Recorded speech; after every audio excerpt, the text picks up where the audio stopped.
ഹക്കീം അസ്ഹരിയുടെ ശബ്ദ നിയന്ത്രണം, അനിൽ മുഹമ്മദിൻ്റെ ജുമ നിസ്കാരം, ഈ വിഷയമാണ് നമ്മൾ ഇന്ന് ചർച്ച ചെയ്യുന്നത്. ഡോക്ടർ ഹക്കീം അസ്ഹരി സുന്നി പണ്ഡിതനാണ്, ബഹുഭാഷാ പണ്ഡിതനാണ്, അറിയപ്പെട്ട വ്യക്തിയാണ്.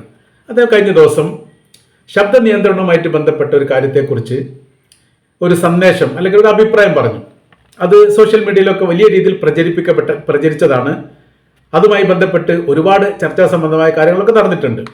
ശബ്ദ നിയന്ത്രണം എന്ന് പറഞ്ഞാൽ നിസ്കാരവുമായിട്ട് ബന്ധപ്പെട്ട്, ബാങ്കുമായിട്ട് ബന്ധപ്പെട്ട്, അങ്ങനെ മതപരമായിരിക്കുന്ന കാര്യത്തിൽ കുറച്ച് നിയന്ത്രണങ്ങൾ വേണം, മറ്റുള്ളവർക്ക് അത് ശല്യമാവരുത് എന്ന തരത്തിലുള്ള കാര്യമാണ് അദ്ദേഹം പറഞ്ഞത്.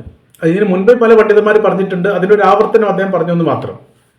അനിൽ മുഹമ്മദ് അദ്ദേഹത്തെ സംബന്ധിച്ചിടത്തോളം അദ്ദേഹം ഇത് വളരെ പ്രശംസീയമായിരിക്കുന്ന കാര്യമാണ് എന്ന് വരുത്തി തീർക്കാൻ വേണ്ടിയിട്ട് ചില അനുഭവ കാര്യങ്ങളാണ് അദ്ദേഹം പറഞ്ഞത്. കഴിഞ്ഞ വെള്ളിയാഴ്ച ജുമയുമായിട്ട് ബന്ധപ്പെട്ട് അദ്ദേഹം കോട്ടയം യാത്ര ചെയ്യുന്നതുമായി ബന്ധപ്പെട്ട കാര്യമാണ് സംസാരിക്കുന്നത്.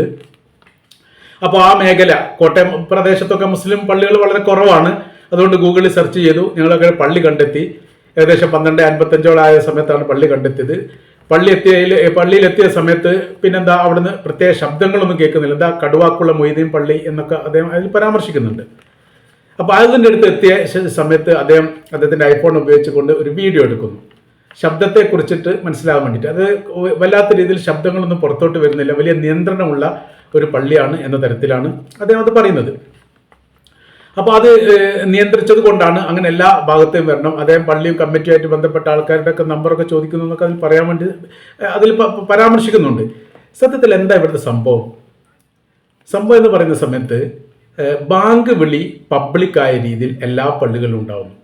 മറ്റുള്ള വിശ്വാസികൾക്ക് ബാങ്ക് ആയിട്ടുണ്ട് അല്ലെങ്കിൽ നിസ്കാരത്തിന് സമയമായിട്ടുണ്ട് എന്നുള്ളൊരു മുന്നറിയിപ്പാണ്. ലോകാടിസ്ഥാനത്തിൽ എല്ലാ ഭാഗങ്ങളിലും എല്ലാ സ്ഥലങ്ങളിലും മുസ്ലിങ്ങളുടെ ശത്രുവായിരിക്കുന്ന ഇസ്രായേൽ രാജ്യത്ത് പോലും ബാങ്ക് വിളിയുണ്ട്. എവിടെയും വിഷയമൊന്നുമില്ല, നടക്കുന്നതാണ്. രണ്ടാമത്തെ ഘട്ടം ജുമ നിസ്കാരവുമായിട്ട് ബന്ധപ്പെട്ടാണ്. ജുമ നിസ്കാരം പബ്ലിക്കിൽ മൈക്ക് കെട്ടിയിട്ട് പുറത്തോട്ട് ശബ്ദം വെച്ചുകൊണ്ട് നിസ്കരിക്കുന്ന ഏത് പള്ളിയാണ് കേരളത്തിലുള്ളത്? ഞാനങ്ങനെ ഒരു പള്ളിയും കണ്ടിട്ടില്ല. കേരളത്തിൻ്റെ പരമാവധി പള്ളികളിലൊക്കെ പോയിട്ടുണ്ട്, ജില്ലകളിൽ പോയിട്ടുണ്ട്, കേരളത്തിൻ്റെ പുറത്ത് പരമാവധി സംസ്ഥാനങ്ങളിൽ പോയിട്ടുണ്ട്. കാശ്മീരിലെ പള്ളിയിൽ പോലും ജുമയുടെ കുത്തുബ പബ്ലിക്കിന് കേൾക്കാവുന്ന തരത്തിൽ വലിയ രീതിയിൽ മൈക്ക് വെച്ചിട്ട് പറയുന്നൊരു സംവിധാനമില്ല. അതിന് നമ്മുടെ രാജ്യം വിട്ടുപോയാൽ മറ്റു പല രാജ്യങ്ങളിൽ പരിശോധിച്ചാലും അങ്ങനെ തന്നെയാണ് സ്ഥിതി. കുത്തുബ എന്ന് പറഞ്ഞാൽ ളുഹർ നിസ്കാരത്തെ 2 രീതിയാക്കിയിട്ട് ജുമ നിസ്കാരം ചുരുക്കുന്നു. 2 റക്അത്ത് ജുമ നിസ്കാരം, 2 റക്അത്ത് ളുഹർ നിസ്കാരത്തിന് 2 റക്അത്തിന് പകരം കുത്തുബ വെക്കുന്നു. കുത്തുബ എന്ന് പറയുന്നത് പള്ളിക്കകത്ത് നിസ്കരിക്കാൻ വരുന്നവരുമായിട്ടുള്ള ഈ ഖത്തീബിന്റെ സംസാരമാണ്, അല്ലെങ്കിൽ സംഭാഷണമാണ്, അല്ലെങ്കിൽ പ്രസംഗമാണ്. അത് ഈ 2 റക്അത്തിന്റെ പ്രതിഫലമാണ്. അപ്പൊ അത് പുറത്തുനിന്ന് ഈ പുറത്തുള്ള ആളുകളോട് അത് സംസാരിക്കേണ്ട കാര്യമില്ല, അതുകൊണ്ട് അവർക്കൊരു ഗുണമോട്ട് വരാനും പോകുന്നില്ല. അപ്പോൾ പള്ളിക്കകത്തുള്ള വിശ്വാസികളായിരിക്കുന്ന ആളുകളോട് ഖത്തീബ് സംസാരിക്കുന്ന അല്ലെ പ്രസംഗിക്കുന്നതിനാണ് കുത്തുബ എന്ന് പറയുന്നത്. അതെന്തിനാ പുറത്തോട്ട് വെക്കുന്നത്? അത് ഏത് പള്ളിയിലാണ് പുറത്തോട്ട് വെക്കുന്നത്? അനിൽ മുഹമ്മദ് അങ്ങനത്തെ ഏതൊരു പള്ളി കേട്ടിട്ടുണ്ടെങ്കിൽ ഒന്ന് പറഞ്ഞു തന്നെ. നമ്മളെ അറിവിൽ അങ്ങനത്തെ ഒരു പള്ളിയും ഇല്ല. കുത്തുബ പള്ളിൻ്റെ അകത്ത് തന്നെയാണ് എല്ലാ പള്ളിയിലും ഉള്ളത്. ഏതെങ്കിലും പള്ളിയിൽ അങ്ങനെ പുറത്തുണ്ടെങ്കിൽ ഇത് കേൾക്കുന്ന ഈ ആളുകൾക്ക് കമൻറ്റ് ചെയ്യാൻ, എന്ന പള്ളിയിൽ കുത്തുബ പുറത്തോട്ട് വലിയ മൈക്ക് വെച്ചിട്ട് മറ്റുള്ളവർ കേൾക്കുന്ന രീതിയിൽ വെക്കുന്നുണ്ട് എന്നുള്ളത്. നമ്മുടെ അനുഭവത്തിൽ അതൊന്നും ഇല്ല, അതുകൊണ്ടാണ്. അപ്പോൾ ഇവിടുത്തെ വിഷയം എന്ന് പറയുന്നത്, മൂപ്പർക്ക് അങ്ങനെ ഈ മറ്റ് പല പള്ളികളിലൊക്കെ പോയിട്ട് പരിചയക്കുറവുണ്ടെന്നാണ് എനിക്ക് തോന്നുന്നത്, മനസ്സിലാവുന്നത് അങ്ങനെയാണ്. അല്ലെങ്കിൽ പിന്നെ അങ്ങനെ ഒരിക്കലും പറയല്ലോ. ബാങ്ക് കൊടുക്കാറുണ്ട്, അത് മൈക്കിലാണ് കൊടുക്കാറുള്ളത്, അത് ഉച്ചത്ത് കൊടുക്കാറുണ്ട്. ആ ഉച്ചത്ത് കൊടുക്കുന്നതുമായി ബന്ധപ്പെട്ട് തന്നെ ചില അഭിപ്രായ വ്യത്യാസങ്ങളും ഭിന്നത നിലനിൽക്കുന്നുണ്ട്. പക്ഷേ കുത്തുബയായിട്ട് ബന്ധപ്പെട്ട കാര്യങ്ങൾ അകത്താണ്. പ്രാർത്ഥനയായിട്ട് ബന്ധപ്പെട്ട കാര്യങ്ങൾ, സുന്നി പള്ളിയിലൊക്കെ പ്രാർത്ഥന ഉണ്ടാവും, നമസ്കാരം കഴിഞ്ഞാൽ പ്രാർത്ഥന ഉണ്ടാവും, അത് അകത്തുള്ള പ്രാർത്ഥനയാണ്. പുറത്തോട്ട് അത് കേൾക്കുന്നില്ല. അതിൻ്റെ അടുത്ത് ചെവി വെച്ച് അങ്ങനെ തന്നെ കേൾക്കൂ, താല്പര്യം ഉണ്ടെങ്കിലേ അങ്ങോട്ട് പ്രവേശിക്കേണ്ടതുള്ളൂ. പിന്നെ അതുമായിട്ട് ബന്ധപ്പെട്ട് മൗലൂദോ റാത്തീബോ ഒക്കെ പള്ളിൻ്റെ അകത്ത് മൈക്കിൽ പുറത്തുള്ള ആൾക്കാർ കേൾക്കുന്ന തരത്തിൽ മൈക്ക് ഈ മൗലൂദ് റാത്തീബൊക്കെ ഓതുന്നത് ഏത് പള്ളിയിലാണുള്ളത്? വളരെ അപൂർവമാണ്. അങ്ങനത്തെ ഒരു പള്ളിയൊക്കെ ഞാൻ കേട്ടിട്ടില്ല കേട്ടോ. ഇനെന്തോ പിന്നെ വയല് പരമ്പര അത് പബ്ലിക്കാണ്, അത് പുറത്ത് വെച്ചിട്ട് ചെയ്യുന്നതാണ്. ഇവിടുത്തെ വിഷയം എന്ന് പറഞ്ഞാൽ ഹൈദരലി ശിഹാബ്ദങ്ങൾ ഇതിന് മുൻപ് ഒരു അഭിപ്രായം പറഞ്ഞിരുന്നു. ഹൈദരലി ശിഹാബ്ദങ്ങളാണെന്ന് എനിക്ക് തോന്നുന്നത്, അല്ലെ ഇനി ശിഹാബ്ദങ്ങൾ എന്നാണോ എന്ന് ഓർമ്മയില്ല. അവർ അഭിപ്രായം പറഞ്ഞത്, ഒരു പ്രദേശത്ത് 4-ലധികം പള്ളികളൊക്കെ ഉണ്ടാവും, ഒരേ അങ്ങാടിയിൽ 4-5 പള്ളികൾ ഉണ്ടാവും. ആ പള്ളികളിൽ ഒരേ സമയത്ത് തന്നെയാണ് ബാങ്ക് കൊടുക്കുന്നത്. ആ ബാങ്ക് കൊടുക്കുന്നതിന് മിതത്വം പാലിക്കുക. എന്ന് വെച്ചാൽ ഒരു പള്ളിയിൽ ബാങ്ക് കൊടുത്താൽ മതി. അങ്ങനത്തെ ഒരു കരാർ വ്യവസ്ഥ എല്ലാ പള്ളികളുമായിട്ട് ഉണ്ടാവണം എന്നൊരു അഭിപ്രായം അദ്ദേഹം പറഞ്ഞിരുന്നു. അതുമായി ബന്ധപ്പെട്ട് യൂത്ത് ലീഗിന്റെ ആളാന്ന് തോന്നുന്നു, അവർ ഇതിന്റെ ഒരു ആവർത്തനം എന്ന തരത്തിൽ അത് വളരെ ശരിയാണ്, ആ പരിപാടി ചെയ്യണം എന്നുള്ളതൊക്കെ വർഷങ്ങൾക്ക് മുമ്പേ ഉള്ള സംഭവത്തൊക്കെ ഇതൊക്കെ പറഞ്ഞിരുന്നു. ഒരു രൂപത്തിലെത്താൻ അതുപോലും സാധിച്ചിട്ടില്ല. കാര്യം എന്ന് പറഞ്ഞാൽ നമ്മളിപ്പോ ചില ഗ്രാമീണ മേഖല, ഓമശ്ശേരി ശാന്തി ഹോസ്പിറ്റൽ, ഈ ജേഡിറ്റിന്റെ ഭാഗങ്ങളിലൊക്കെ ഒരുപാട് പള്ളികളിൽ നിന്ന് ഒരേ സമയത്ത് ബാങ്ക് വിളി കേൾക്കും. അപ്പോൾ അതിൽ എങ്ങനെയാണെന്നറിയോ, ഈ ബാങ്ക് വിളി കേൾക്കുന്ന സമയത്ത് കൂടുതലും ആളുകൾ ശ്രദ്ധിക്കുന്ന ബാങ്ക് എന്ന് പറയുന്നത് മഗ്‌രിബ് നമസ്കാരമാണ്. കാരണം ജോലിയൊക്കെ കഴിഞ്ഞു ഒരു ശാന്തമാകുന്ന ഒരു അന്തരീക്ഷമാണ് മഗ്‌രിബ് എന്ന് പറയുന്നത്. അപ്പോഴാണ് ഈ ബാങ്ക് വിളികൾ കൂടുതലും ശ്രദ്ധിക്കുന്നത്. അപ്പോൾ ഒരു പള്ളിയിൽ നിന്ന് ബാങ്ക് കൊടുക്കുന്ന ഒരു സംവിധാനം ഉണ്ടാക്കുക എന്ന് പറയുന്നത് പോലും യഥാർത്ഥത്തിൽ അതിന് രൂപം ഉണ്ടാക്കാൻ വേണ്ടി സാധിച്ചിട്ടില്ല. അപ്പോൾ ഞാനാണോ വലുത്, നീയാണോ വലുത്, അങ്ങനത്തെ ഒരു രീതി കാര്യങ്ങളൊക്കെ വരാറുണ്ട് ആ ഒരു വിഷയത്തിൽ. അതുപോലും മുമ്പ് ചർച്ച ചെയ്യപ്പെട്ടതാണ്. അവിടെ ഒന്നും കുത്തുബയായിട്ട് ബന്ധപ്പെട്ട വിഷയത്തെക്കുറിച്ചുള്ള ഒരു പരാമർശം ഉണ്ടായിട്ടില്ല.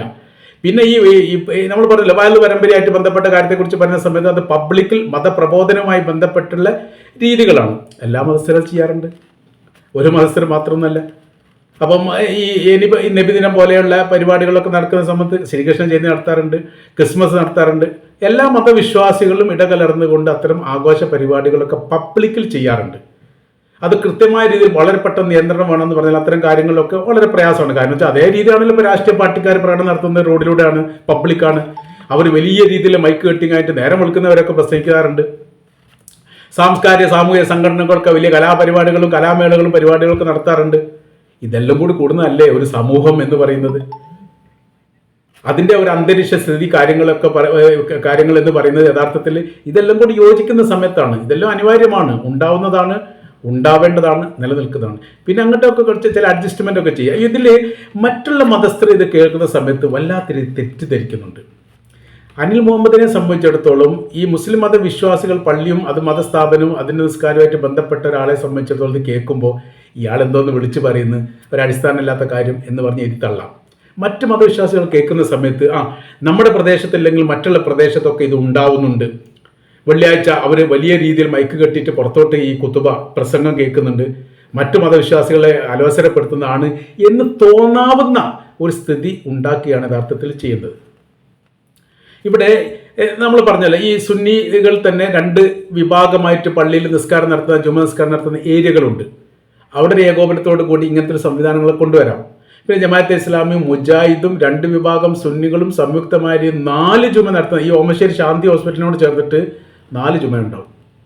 ശാന്തി ഹോസ്പിറ്റൽ ഒരാൾ ഇരുന്ന് കഴിഞ്ഞിട്ടാണെങ്കിൽ ഈ ജുമ സമയത്ത് 12:45 ആ സമയമാകുന്ന സമയത്ത് ബാങ്ക് വിളി ഒന്നിന് പിറകെ ഒന്നിനിങ്ങനെ കേട്ടുകൊണ്ടേയിരിക്കും.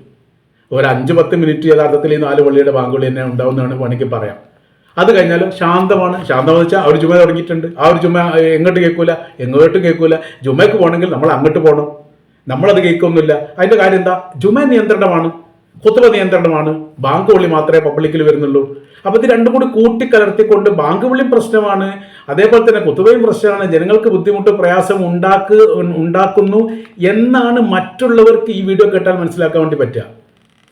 അതുകൊണ്ട് ഈ ഡോക്ടർ അനിൽ മുഹമ്മദിനോട് പറയാനുള്ള കാര്യം, ഖുത്ബ ഒരു പള്ളിയിലും പബ്ലിക്കായിട്ട് മൈക്കിൽ വെച്ച് ഓതുന്ന ഒരു പരിപാടി ഒരു വിഭാഗവും, അത് സുന്നി ജമാഅത്തൊന്നുമില്ല, ഒരു വിഭാഗവും നടത്തുന്നില്ല. ഇനി തബ്ലീഗുകാരെ നോക്കുകയാണെങ്കിൽ അവർ നടത്തുന്നില്ല. ഖാദിയാനിസർക്ക് ജുമ ഉണ്ടെങ്കിൽ ഒരു നടത്തുന്നില്ല. ഖുത്ബ പുറത്തോട്ട് കേൾക്കില്ല. അത് പള്ളിൻ്റെ അകത്ത് ചുറ്റുപാട് എല്ലാ വിഭാഗവും, കേരളത്തിൽ ഏത് പള്ളിയെടുത്ത് പരിശോധിച്ചാലും ഇതേ കാണാൻ വേണ്ടി പറ്റൂ. ബാങ്ക് വിളി കേൾക്കും, ഖുത്ബ കേൾക്കൂല. ഖുത്ബ പള്ളിൻ്റെ അകത്ത് നല്ല ചെവി കൂർപ്പിച്ച് കഴിഞ്ഞിട്ട് മൈക്കൊന്നും ഇല്ലാത്തടത്തും ഖുത്ബ നടക്കുന്നുണ്ട്. അങ്ങനെ ചെവി കൂർപ്പിച്ച് കേട്ട് അതിൻ്റെ പ്രതിഫലം അങ്ങനെ കിട്ടും.